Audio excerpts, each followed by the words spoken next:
नमस्कार, स्वागत है एक बार पुनः आप सभी का दक्षिणा ई क्लासरूम में।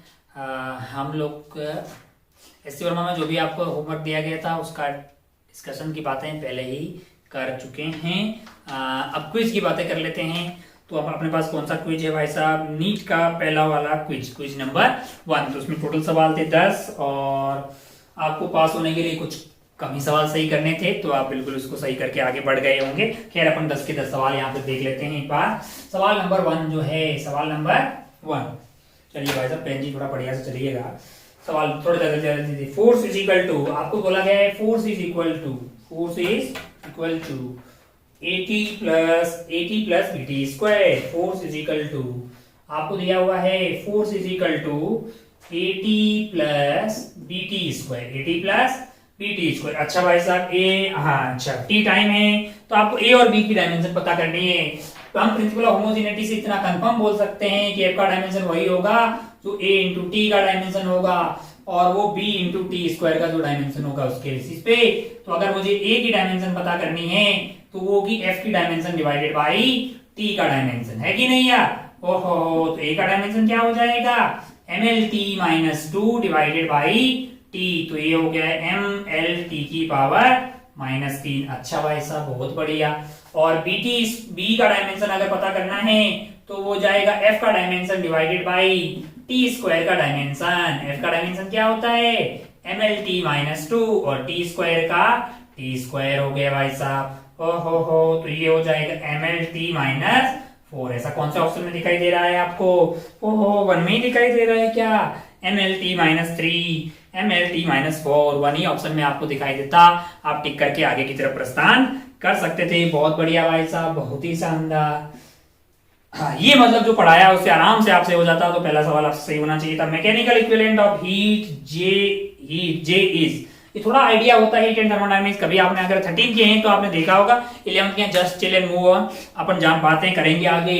अपन जानते हैं कि वर्क को पूरा का पूरा हीट में कन्वर्ट किया जा सकता है, लेकिन हीट को वापस पूरा का पूरा वर्क में कन्वर्ट नहीं किया जा सकता।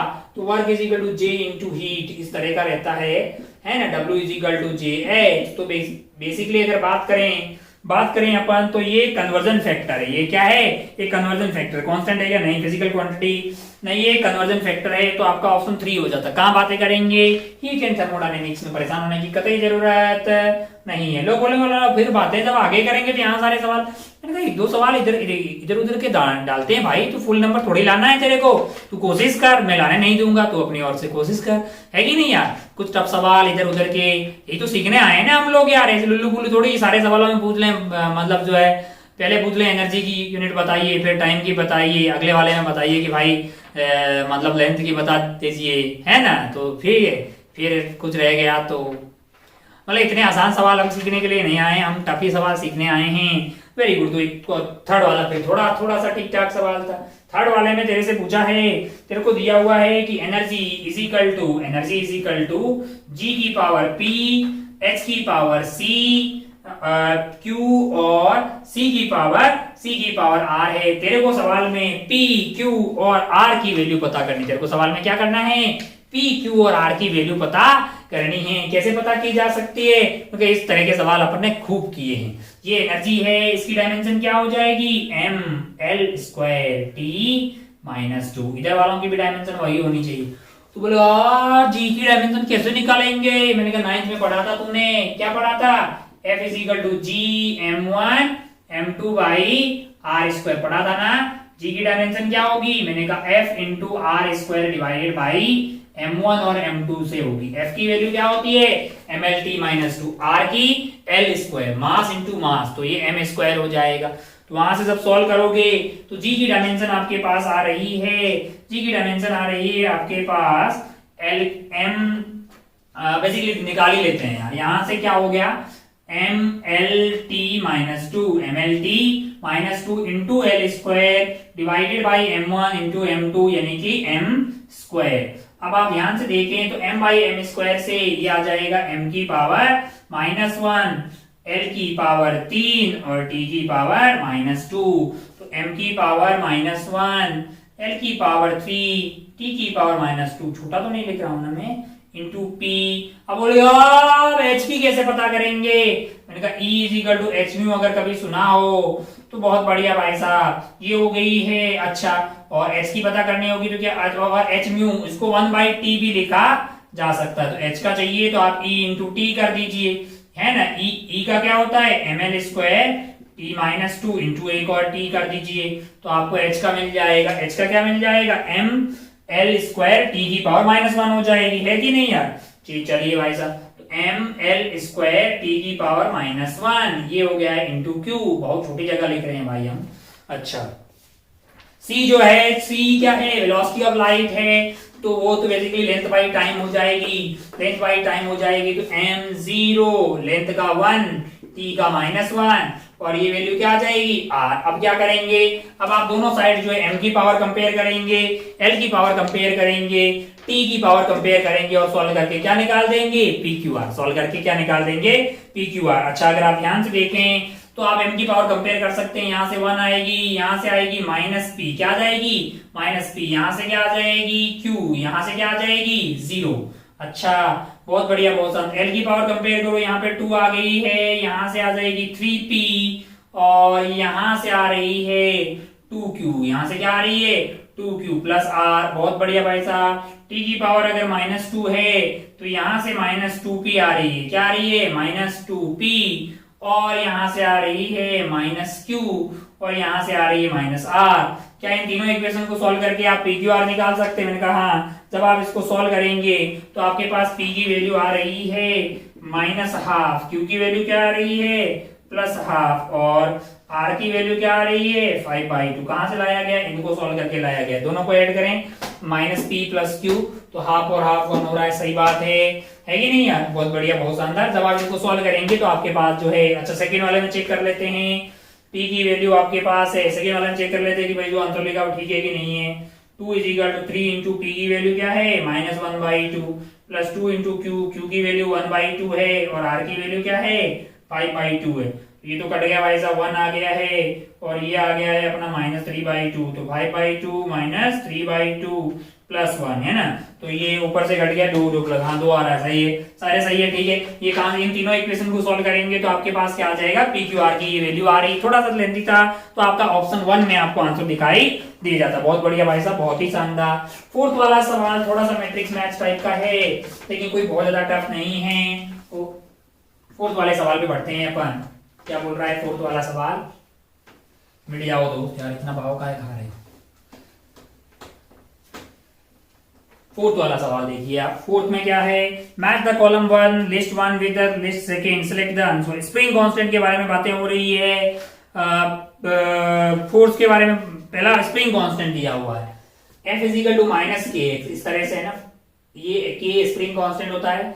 आप कहाँ पढ़ेंगे, आप अगर बिल्कुल ये नहीं जानते हैं तो अपन बातें करेंगे, ये एनएलएम में ही बातें शुरू कर देंगे। न्यूटन लॉ ऑफ मोशन में x = F/k, एंड सॉरी आपको चाहिए क्या, k चाहिए तो x कर दीजिए, तो ऊपर हो जाएगा mlt-2 और x लेंथ है, तो ये कट गया भाई साहब, mt-2 हो जाएगा, ml0 हो जाएगा t-2, m है ना t-2। अच्छा, कहां पे ये मैच होता हुआ दिखाई दे रहा है, अगर आप ध्यान से देखें तो m1l0 t-2 यानी ये थर्ड वाले में मैच हो रहा है, यानी ए वाले का थर्ड वाला जाता हुआ दिखाई दे रहा है। सेकंड वाले में बी ऑप्शन में आपको पूछा है पास्कल। पास्कल क्या है, पास्कल प्रेशर की यूनिट है। प्रेशर क्या हो जाएगा, फोर्स अपॉन एरिया। फोर्स क्या होता है mlt-2, एरिया क्या हो जाएगा l²। आंसर क्या आ जाएगा m(l⁻⁻1 t⁻⁻2)।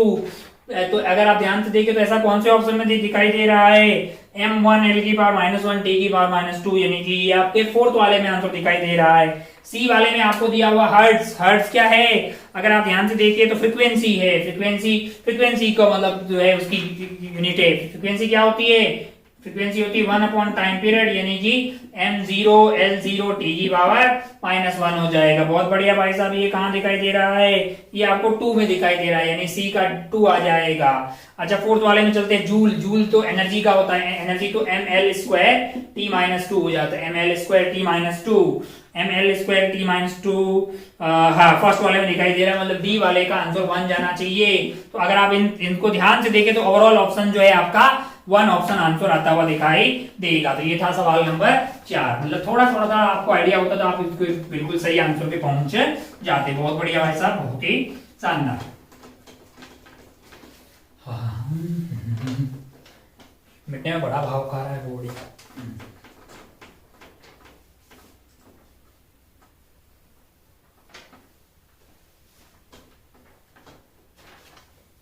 चलिए फोर्थ के बाद में चलते हैं फिफ्थ वाले पे। कहां पे? फिफ्थ वाले पे। Which of the following pair does not have similar dimension? कौन से वाले की सिमिलर डायमेंशन नहीं है? पहले वाला ही देख लेते हैं भाई। एक है टेंशन और एक है सरफेस टेंशन। सर देख ध्यान से देखिए, टेंशन एक तरह का फोर्स है, ये क्या है? फोर्स है। अच्छा भाई साहब, बहुत बढ़िया। दूसरा आपके पास है सरफेस टेंशन, है ना? Surface tension chapter fluid mechanics बात करेंगे ना, तो ये basically force per unit length आता है, फोर्स डिवाइडेड बाय लेंथ।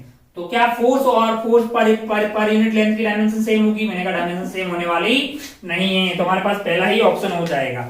हालांकि अगर आप आगे वाले ऑप्शन चेक करेंगे तो आपको दोनों की डायमेंशन सेम होती हुई दिखाई देगी। ऐसा कैसे? मैंने कहा स्ट्रेस होती है फोर्स डिवाइडेड बाय एरिया, और प्रेशर भी होता है फोर्स डिवाइडेड बाय एरिया, तो सेम हो जाएगा second option. Planck constant angular momentum का भी सेम हो जाएगा। एंगल और स्ट्रेन दोनों ही बेसिकली जो डायमेंशन लेस है, तो सेम बातें m0 l0 t0। बहुत बढ़िया, हमें एक ऑप्शन की तलाश थी, पहला वाला मिल गया है। बाकी आप बोले प्लांक कांस्टेंट क्या होता है, तो E is equal to h mu कर दो। h आपको क्या मिल जाएगा? E by mu. म्यू क्या है? फ्रीक्वेंसी है ना? और फ्रीक्वेंसी को अपन 1/t लिख सकते हैं, 1 टाइम पीरियड। तो E is equal to h mu भी अगर आपको नहीं पता, अगर आप 11वीं के हैं तो बिल्कुल परेशान होने की जरूरत नहीं है। अगर आप 13 के बालक हैं तो आपको इतना तो पता होगा। बहुत बढ़िया भाई साहब, बहुत ही शानदार। ओहो हो, तो ये अपना हो गया है सवाल नंबर 5वां। 6वें पे बढ़ते हैं, यानी 6th वाला क्वेश्चन आपको बोल रहा है टॉर्क की डायमेंशन। अगर आपने नाम नहीं सुना है कभी तो बेसिकली नहीं कर पाएंगे, परेशान होने की जरूरत नहीं। टॉर्क इज बेसिकली घुमाव इफेक्ट ऑफ फोर्स, यानी टॉर्क अगर ऐसे बात करें तो R क्रॉस F होता है। कभी आपने पढ़ा हो तो ही आप बता पाएंगे। अगर आप 11वीं के just chill and move on. Magnitude की बात करें तो वो RF sin थीटा हो जाएगा। क्या हो जाएगा? RF sin theta. तो इसका डायमेंशन जो होगा वो R का डायमेंशन इंटू F का डायमेंशन। तो F का तो हो गया mlt माइनस 2 और R का हो गया L, और sin थीटा डायमेंशन लेस है, तो ये हो जाएगा ml square t minus 2। ml square t minus 2, ml square t minus 2 कहाँ है? ऑप्शन नंबर 3 में है। आप उसको टिक करके आगे बढ़ सकते थे। चलिए अगला वाला कौन सा सवाल है? Using MLT current fundamental quantity dimension of permeability, यानी तुमको जो है पहले आइडिया होना चाहिए कि आइटम है क्या। म्यू नॉट के बारे में पूछा है कि उसकी डायमेंशन क्या है, कुछ फॉर्मूले हमें पता होना चाहिए। जैसे हम ये बोल सकते हैं कि B is equal to mu not I upon 2πd। तो अगर मुझे B म्यू नॉट की डायमेंशन चाहिए होगी तो मैं क्या कर दूंगा? B into D divided by 2π तो कांस्टेंट है, डिवाइडेड बाई क्या हो जाएगा? B into D divided by I। अच्छा भाई साहब, बहुत बढ़िया, बहुत शानदार। और फिर मैं एक और रिश्ते की मुझे जरूरत पड़ेगी B के लिए। तो B क्या है? मैग्नेटिक फील्ड है, और मेरे लिए फोर्स हो जाएगा QVB। तो मैं अगर B को पता करूंगा तो मेरे लिए हो जाएगा F upon QV, F upon QV। अच्छा, तो म्यू नॉट अगर मुझे चाहिए तो B की जगह मैंने लिख दिया F अपॉन QV, और ये है अपने पास क्या है? D है, डिवाइडेड बाई I है। तो अगर मुझे म्यू नॉट की डायमेंशन चाहिए होगी तो मैं क्या कर दूंगा? ऊपर की तरफ मेरे पास फोर्स जो कि हो जाएगा mlt माइनस 2, d जो है वो लेंथ है, q बेसिकली क्या है?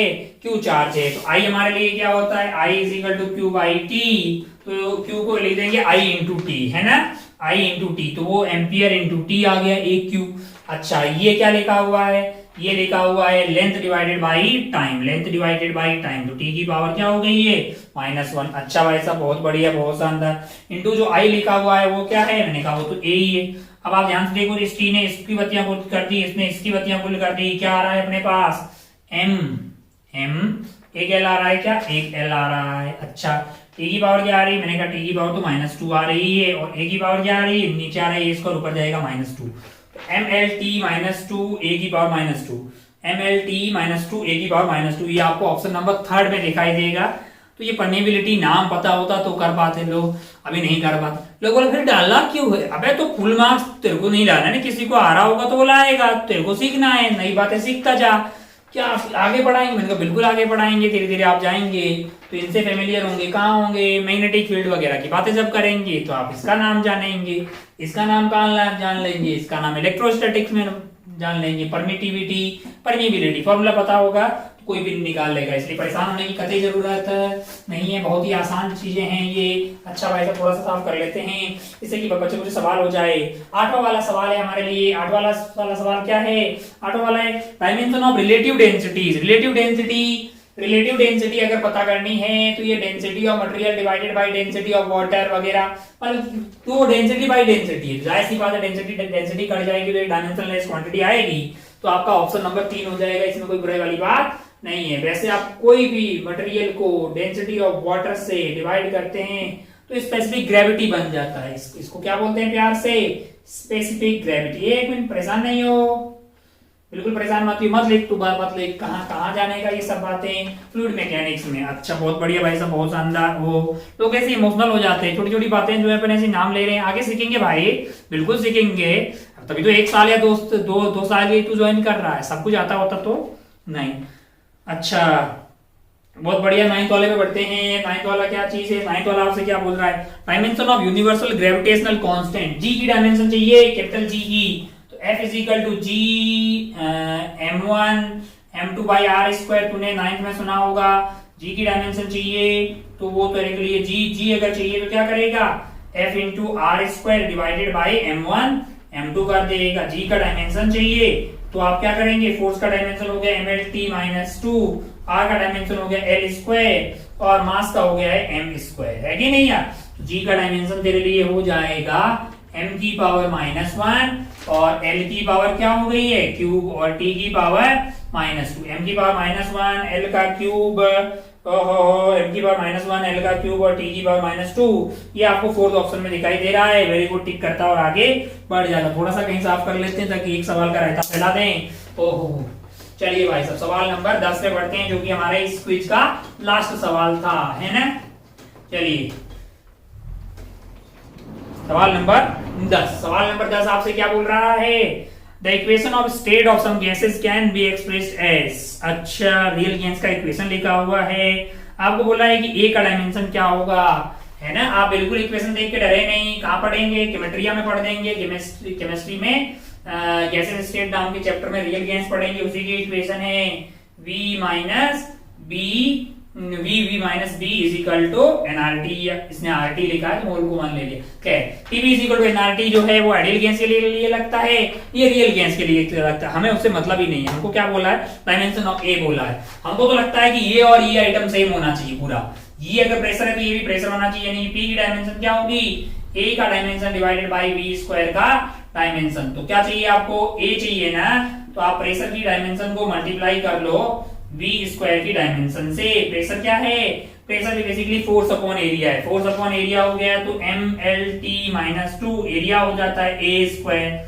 बहुत बढ़िया। और ये आइटम क्या है? वॉल्यूम है। वॉल्यूम का खुद का क्या होता है? एल क्यूब, और उसका स्क्वायर है, यानी ये एल की पावर 6 हो गया है। अच्छा भाई साहब बहुत अच्छा। फोर्स डिवाइडेड बाय एरिया, और एरिया क्या होता है अपने पास? लेंथ का स्क्वायर, सॉरी ए का स्क्वायर।